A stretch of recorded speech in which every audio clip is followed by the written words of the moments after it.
girl G here. Welcome back to my channel. We're going to talk about an episode of Life After Lockup. Y'all, this episode of Life, this episode and season in general, low-key is kind of giving me the blues. It's really just like flat. It's a little bit of meh this season.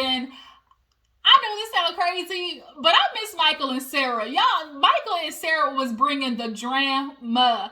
And I know the last season with them, it ended with, basically Michael slithered his way back into not only the home, but Sarah's legs because, he was playing daddy and, she gave in. But, we all know Michael can't keep himself from having community peen. So I really want to see what's going on with them because it's been a good year or two since we've heard any type of update. Has Michael disappeared? Is Michael still doing the same old BS, getting women to send him money so he can take flights here and there?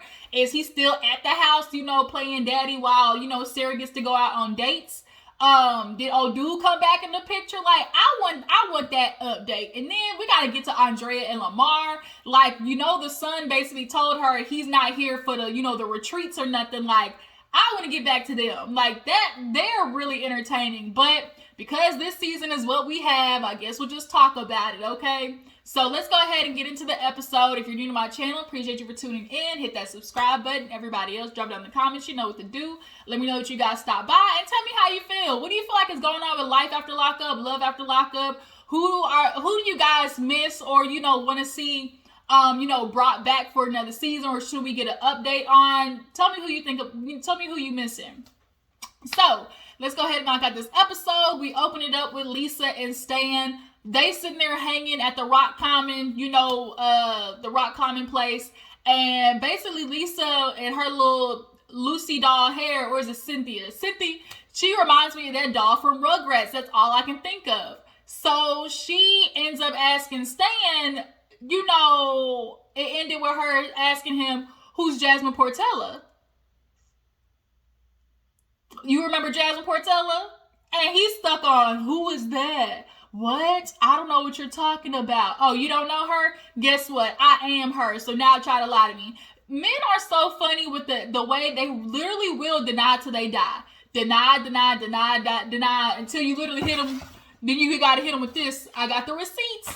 I got the receipts, buddy. What you gonna do about it now? So then when you pull that out, then all of a sudden it's the see what had happened was, and that's basically what Stan started doing. See what had happened was, and she's like, see, Stan, I'm not gonna keep doing this with you. Every time we get into an argument, you want to. How am I gonna trust you if you running off talking to other girls? He really tried to say, I thought we weren't together. Really? Because y'all had an argument, she left to the hotel, you thought y'all weren't together. Stan, shut up, quit lying. But on another note, it is killing me with Lisa because it's like, girl, you met him on a sugar daddy website. So what are you confused by? You went to him obviously for these things, but you expected it to turn into something else. This was clearly a transactional relationship. That's how it started. And so for her, she's like, oh, you always treat me like this, when I don't do something you want me to do. And she was like, oh, you're doing this because I didn't want to put you in a straitjacket, or I didn't want to have sex with you. He was like, I don't remember. It could have been that. Stan, that's what it was. At this point, you literally look at Lisa like, look, I'm doing all of this for you. I scratch your back. You scratch my prostate. That's what it is. And now that Lisa is kind of backpedaling and popping, Stan decided he was going to do the same thing and literally had the nerve to be like, you gotta go for what you want. If you don't do it, somebody else would take it. And I was like, what? You miss all the shots that you don't take. And I was like, what kind of knockoff motivational speech was Stan giving with this Trump ass toupee that he had on his head? I was just confused.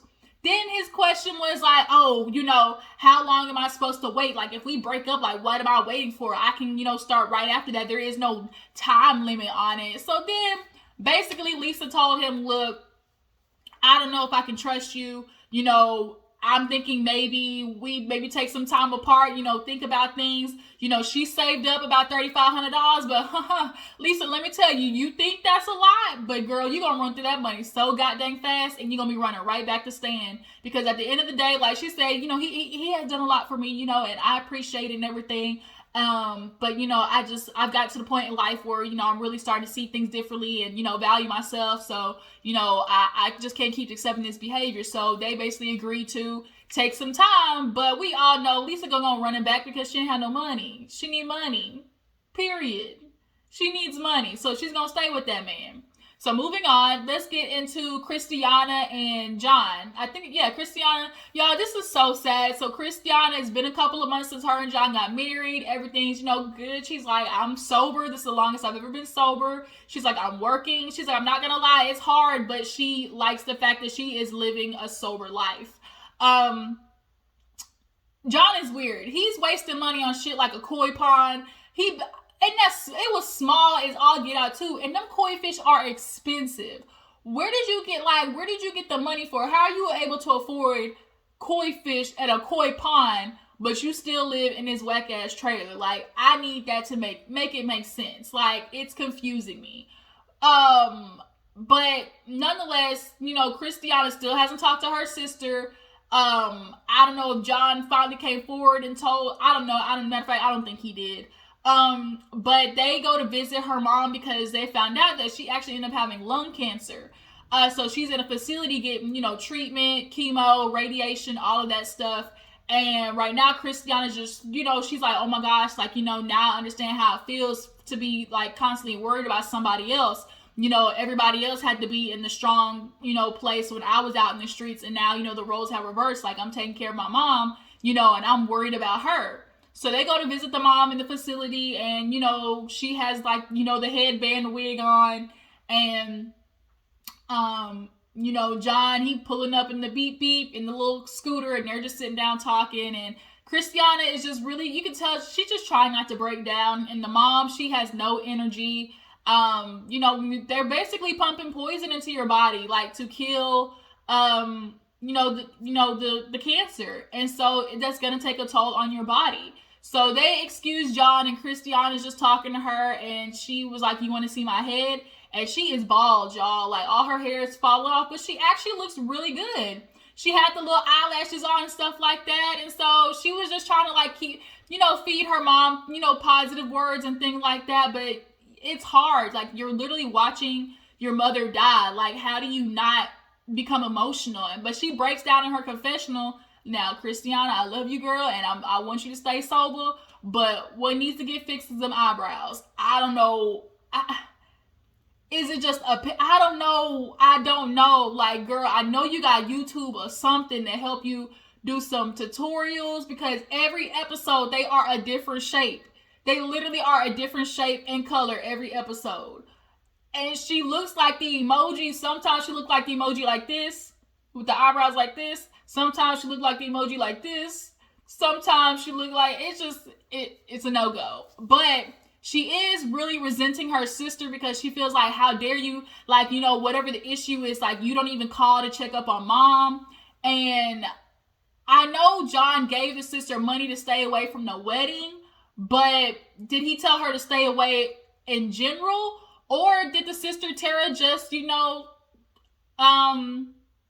internalize everything and go off on a bender, which would kind of be my thought. I think Tara, took that money from John, snorted it, injected it, burned it, whatever she did, and it took her on a roller coaster, to watch your sister get married and basically have this life that she low-key tried to steal. Now she's back at the house with the abusive boyfriend who was cooking meth literally in the house. Like, she's in a down place. And I know, Christiana, you're resenting your sister for not calling about the mom and stuff, but it's clear that she's in a bad spot. And she probably is embarrassed and, depressed and in a really tough area to want to call, because maybe she knows that she's not clean anymore and things like that. But, who knows what's going on with Tara, but I feel really bad about Christiana and her mom. So, look, just pray for him, and I hope, she is able to recover, because that was rough watching that. Like, it was really sad. Like, Tara what I'm really scared is Christiana gonna relapse. Like, when she loses her mom, that is going to be the most unstable position she's going to be in. And it's either going to push her to stay sober for her mom because, she wants to make her mom proud, or it is absolutely going to consume her and she is going to go on a hard bender. I just pray it's motivation to stay clean.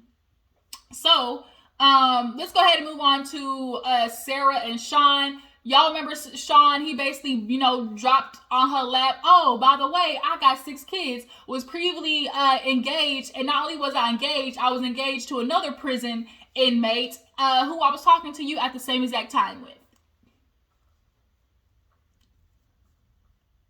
Excuse me, run that back again? Like, that's kind of how Sarah was feeling. Like, you could just gonna drop all this shit on my lap and I'm just gonna be like, well, and then not only did you do it, but you did it after we had sex. So now I'm feeling real stupid. So he convinces her to come back in the house and was like, look, don't go nowhere, just sleep on the couch, or I'll sleep on the couch, like, please don't leave. She's like, I'm gonna call my mom. He for sure like, definitely don't call your mom. He does not want the mom to be right about him. But he convinces her to come in and stay and just, we'll talk about it. So they wake up the next morning, he cooked breakfast, and she's looking at him like, why would you even lie? Like, I have a kid myself, I don't want to be, and she's like, I'm doing better, I'm clean, I'm taking care of my daughter. She is really trying not to go back to those toxic relationships. She does not want a relationship built on, lies and toxicity, and here you come. See, Sean's going to be toxic in a different way. And he's going to be toxic by the way he likes to omit information. And that's a problem. I'm not lying, but nigga, you omit information and they got dang the same thing. Quit playing semantics, right?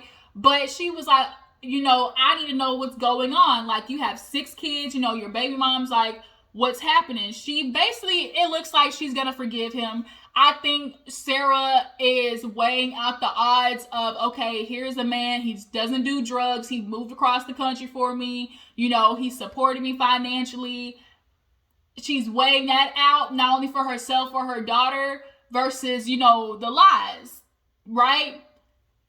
He lies, but at least he's not a beater and a drug user, right? That is, it's kind of like, it's clear that's what's playing in her head. But she asked him about the 6 kids, and I'm like, when you gonna tell her that you don't even mess with the 6 kids, that you see them once a month and you think that's good enough? Because if she heard that, she definitely would not want that around her daughter. But he's like, oh, Kelly, I don't get along with her, and they get the flashbacks, and boy, she was tearing all that shit up, and rightfully so. He's like, we haven't been together like 9 years, there's nothing there, so you don't have to worry about that. And she, both of them he wants her to move in. He was like, well, now that we're restarting, do you want to move in? Wait a minute, what?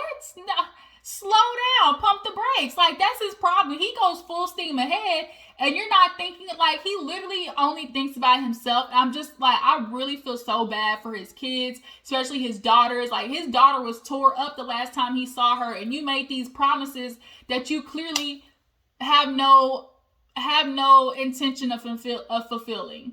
But she told him, like, I'm not gonna move in with you. Like, we just figured this out. Like let's take some time. Like, I'm not gonna move in right away with you. Like, let's wait. So moving on, let's talk about Lacey and John. Shane. Yeah, John said he ain't fucking with Lacey no more. He got off that merry-go-round. He does not want to do it. He is off that roller coaster. But Shane, on the other hand, he's still on it. They go to therapy. And what's really killing me is Lacey with all of this putting it on Shane. And, oh, I'm so disappointed. And he's a liar. And I'm like, Lacey, girl, you really have some nerve. Has Shane done some messed up stuff? Absolutely. But if we were to compare on the scale, girl, I would say you have done way more effed up stuff than him. But, they're going to this counselor, obviously based on the fact that he, deception was indicated, at the lie detector. And what's really confused me is, like, Lacey, all the stuff that he had deception, indicated, about. The only thing that he really, the only thing that could make him that could come off as him not being truthful is the fact that maybe he's flirting with the guys to get more money. That's all it is. But they make it there, and the lady's like, okay, why are you here?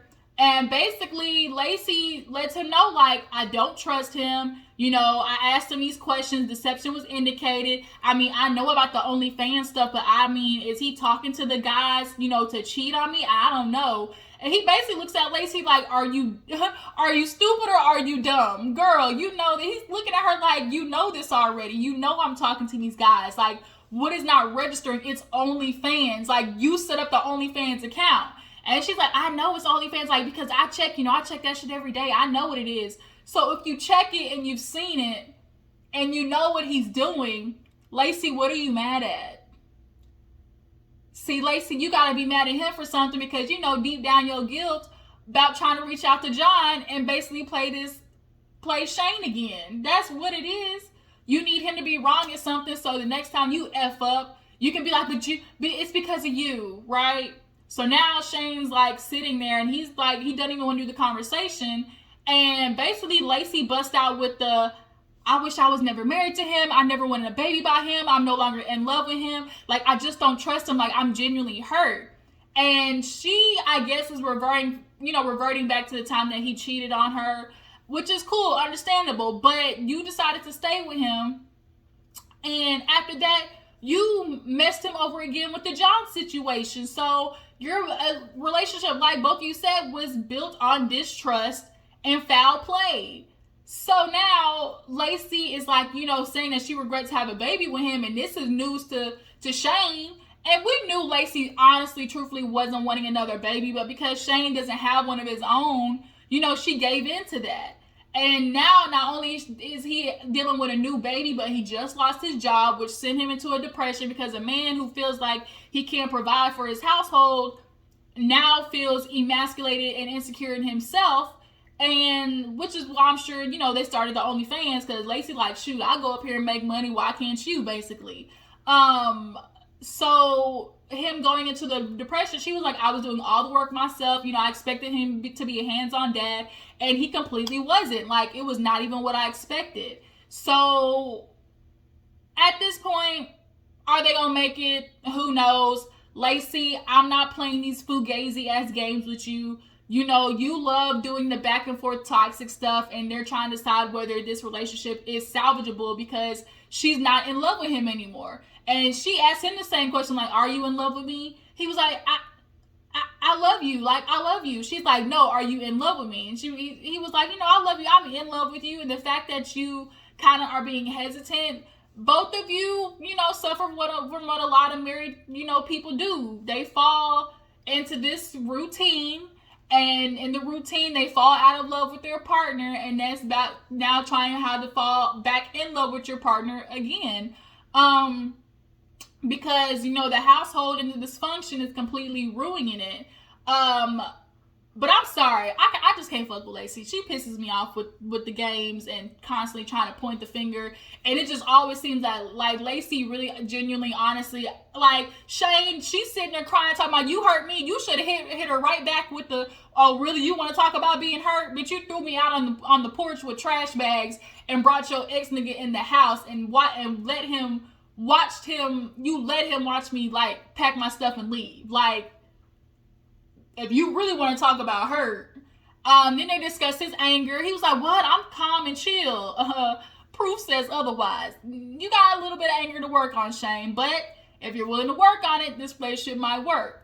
And speaking of relationship that might work, let's move on to the last couple and talk about, real quick, let's talk about Amber and Puppy. So basically, Puppy takes Amber to go out. She broke up with that good for nothing nigga. And, you know, we all know when Amber gets drunk, she gets lesbian. You know, she pulls the lesbianist card. And Puppy's actually not doing it this time. I think Puppy the last time realized, like, oh, you gay for play. Like, you know, you do this for play. You not really gay like that. So she takes her back to the crib and, you know, she's kind of drunk and kind of kissing on her. She's like, I'm not going to do it. Like, I'm not going to do it. She put her down in bed and she goes back home to her boo Eric. And he up, like, he up way, oh, I thought she was gonna be back, but you know, you back now. And so she starts telling him about, oh, you know, Amber, she was just getting drunk and getting all lesbian. I'm like, bitch, why did you say that? Like, you know he crazy. And then when she was in the bed with Amber, she was like, girl, get off me. She's like, she was like, you know, you can't do this right now. Eric will kill you. I said, I know you saying that, but I think he really would. Like, the way he has that underlying, like, he just underlying has toxic. He be putting his hands on Puppy. I don't know for sure, but it's happening. You could tell it all over Puppy that he is very verbally, mentally, emotionally, and physically abusive. Especially the way that she's always talking about, oh, I don't, you know, Eric wouldn't like that, right? But when she said, girl, Eric will kill you, I was like, oh, he would.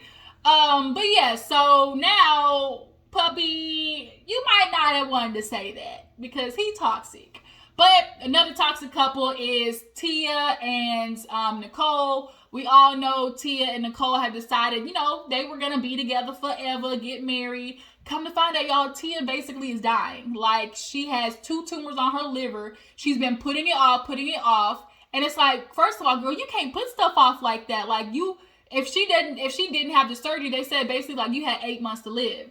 And I can understand like the scary mortality of it all, like where he's like, you don't want to know. It's like, I don't want to know.